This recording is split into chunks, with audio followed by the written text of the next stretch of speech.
കൃഷ്ണ ഗുരുവായൂരപ്പാ ശരണം. ഗുരുവായൂരപ്പൻ്റെ ഉച്ചപൂജയും കളഭാലങ്കാരമൊക്കെ കഴിഞ്ഞു. നട തുറന്നു. നമുക്ക് ഗുരുവായൂരപ്പനെ കാണാൻ പോണ്ടേ? എല്ലാവരും വരും കേട്ടോ. ഗുരുവായൂരപ്പനെ കാണാം. ഗുരുവായൂരപ്പൻ ഏത് രൂപത്തിലാണ് ആ ചതുർബാഹുവായ വിഗ്രഹത്തിൽ അണിഞ്ഞിരിക്കുന്നതെന്ന് അറിയില്ല. കളഭച്ചാർത്തിലൂടെ നമുക്ക് ഏതൊക്കെ ഭാവങ്ങളാണ് കാണിച്ചു തരുന്നതെന്ന് അറിയില്ല. നമുക്ക് പോയി നോക്കാം. ഇന്ന് ഉദയാസ്തമന പൂജ ഉണ്ടായിരുന്നു. അതിൻ്റെ കുറച്ചൊക്കെ തിരക്കും അങ്ങനെയൊക്കെയുള്ള സമയമാണ്.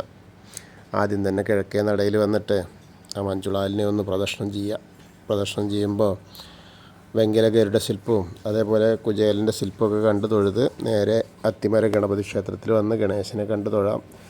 അതിനുശേഷം അവിടുന്ന് തൊഴുത് ഇങ്ങനെ വരുമ്പോൾ ആനന്ദശയന വിഗ്രഹവും കണ്ടു തൊഴുത് നേരെ ഗോപുരവാതിൽ കടന്ന് അകത്തേക്ക് വരിക. അകത്തേക്ക് വരുമ്പോൾ കൊടിമരവും അതേപോലെ വലിയ ബലിക്കല്ലും ഗജരാജൻ കേശവൻ്റെ 2 കൊമ്പുകളൊക്കെ കണ്ട് നടുക്കുള്ള ലക്ഷ്മി ദേവിനെയും കണ്ട് തൊഴുത് നേരെ വാതിൽപ്പടി കയറുകയാണ്. വാതിൽപ്പടി കയറുമ്പോൾ ഇടതുവശത്തെ മേൽപ്പത്തൂരിൻ്റെ പീഠവും കിടാവിളക്കൊക്കെ കണ്ടു തൊഴാം. വലതുവശത്ത് ആദ്യത്തെ തൂണും നോക്കിയിട്ട് നാരായണീയം എഴുതുമ്പോൾ നരസിംഹാവതാരം കാണിച്ചു കൊടുത്തു എന്ന് പറഞ്ഞാൽ ആ തൂണും നോക്കി തൊഴുത് നമ്മൾ ഭഗവാന്റെ ശ്രീലകത്തേക്ക് നോക്കുകയാണ്. ശ്രീലകത്തേക്ക് ഇങ്ങനെ നോക്കുമ്പോൾ വളരെ മനോഹരമായിട്ടുള്ള കാഴ്ചയാണ്. ചതുർബാഹുവായ വിഗ്രഹം നിറയെ ആകെ കളഭം കൊണ്ട് ഇങ്ങനെ അണിഞ്ഞിട്ടുണ്ട്. കാൽപാദങ്ങൾ കാണാണ്ട്, കാൽ തളകൾ അണിഞ്ഞിട്ടുണ്ട്. പിന്നെ അങ്ങനെ നോക്കുമ്പോൾ മഞ്ഞപ്പട്ട് ഞൊറിഞ്ഞ് ചാർത്തിയിട്ടുണ്ട്. മഞ്ഞപ്പൊട്ട് ഞൊറിഞ്ഞ് ചാർത്തിയിട്ട് ഇങ്ങനെ നിൽക്കണു. അങ്ങനെ അരമണി കിങ്ങിണിയൊക്കെ കാണാണ്ട്, കുറച്ച് വലിയ ആളായിട്ടാട്ടോ. അങ്ങനെ കിങ്ങിണി കാണാണ്ട്, എന്നാലും അരമണി കിങ്ങിണിയൊക്കെ ഉണ്ട്. അതേപോലെ മുകളിലേക്ക് നോക്കിയാൽ ഇന്ന് ചതുർബാഹുവാണ് കേട്ടോ. 4 കൈകളോട് കൂടിയിട്ട് ശംഖ്, ചക്രം, ഗദ, പത്മത്തോടു കൂടി. ശംഖും ചക്രവും സ്വർണത്തിൻ്റെ കൊടുത്തിട്ടുണ്ട്. ഗദ ചന്ദനം കൊണ്ട് ചാർത്തിയിട്ടുണ്ട്. പത്മം ഒരു താമരപ്പൂവ് കൊടുത്തിട്ടുണ്ട്. അങ്ങനെ വളരെ മനോഹരമായിട്ടുള്ള ചതുർബാഹുവായ വിഗ്രഹത്തിൽ ചതുർബാഹുവായിട്ട് തന്നെ നിൽക്കുന്ന ആ ഒരു രൂപമാണ്, ആ ഒരു കാഴ്ചയാണ് നമുക്കിന്ന് കാണാനുള്ളത്. മാറത്തൊരു മാങ്ങാമാല കാണാണ്ട്, ഒരു വളയം പോലത്തെ മാല, ഒരു പതക്കം പോലത്തെ മാല, ധാരാളം ആഭരണങ്ങളൊക്കെ ഇട്ടാണ്. അതേപോലെ തിരുനെറ്റിയിൽ ഒരു ഗോപീതിലകം വെച്ചിട്ടുണ്ട്. പൊന്നിൻ്റെ കിരീടം ചാർത്തിയിട്ടുണ്ട്.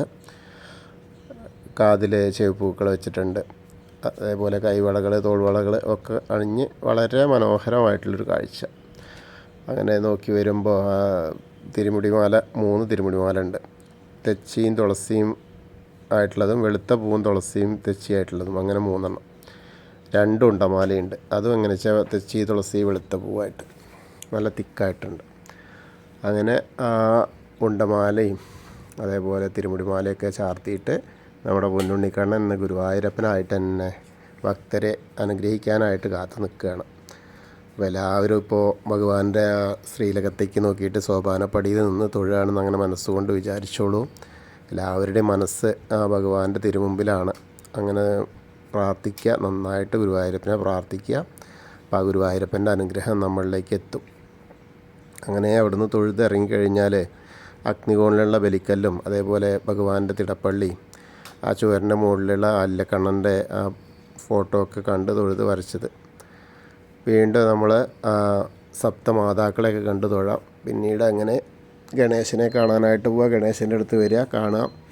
അങ്ങനെ നോക്കുമ്പോൾ അവിടെയും മുഖത്തൊക്കെ നന്നായിട്ട് ചന്ദനം ചാർത്തിയിട്ടുണ്ട്. അതേപോലെ കിരീടം വെച്ചിട്ടുണ്ട്. പട്ടു ഞൊറിഞ്ഞു കൊടുത്തിട്ടുണ്ട്. ധാരാളം പൂക്കളുണ്ട്. അപ്പോൾ നമുക്ക് പ്രാർത്ഥിക്കാം. ഏകദന്തം മഹാകായം തപ്തകാഞ്ചന സന്നിഭം ലംബോദരം വിശാലാക്ഷം വന്ദേഹം ഗണനായകം. അത് കഴിഞ്ഞ് സരസ്വതി അറിയിലേക്ക് നോക്കുക. സരസ്വതി ദേവിനെ പ്രാർത്ഥിക്കാം. സരസ്വതി നമസ്തുഭ്യം വരദേ കാമരൂപിണി വിദ്യാരംഭം കരിഷ്യാമി സിദ്ധിർഭവതു മേ സദാ. അത് കഴിഞ്ഞ് അവിടുന്ന് ഇങ്ങനെ വരുമ്പോൾ ആ കോർണറിലെത്തിയാൽ ചെറിയ ഗണേശനെ കാണാം. പിന്നെ മത്സ്യം, കൂർമ്മം, വരാഹം, നരസിംഹം വരെയുള്ള രൂപങ്ങളൊക്കെ കണ്ട് തൊഴുത് മേൽശാന്തിന് അവിടുന്ന് അർച്ചന പ്രസാദം വാങ്ങാം. അത് കഴിഞ്ഞ് വാമന രൂപവും ഗജേന്ദ്രമോക്ഷത്തിൻ്റെ രൂപമൊക്കെ കണ്ട് തൊഴുത് അനന്തശായിയായ അനന്തപത്മനാഭനെയും കണ്ട് തൊഴാം. വീണ്ടും നമ്മൾ നേരെ ഗരുഡാരൂഢനായിരിക്കുന്ന മഹാവിഷ്ണുവിനെയും കണ്ട് തൊഴുത് നേരെ ശ്രീകോവിലിൻ്റെ പുറകുവശത്ത് വന്ന് സാഷ്ടാംഗം നമസ്കരിക്കുക. നമസ്കാരമൊക്കെ കഴിഞ്ഞ് മുകളിലേക്ക് നോക്കിയാൽ ഉഗ്രരൂപിയായ നരസിംഹസ്വാമിയൊക്കെ.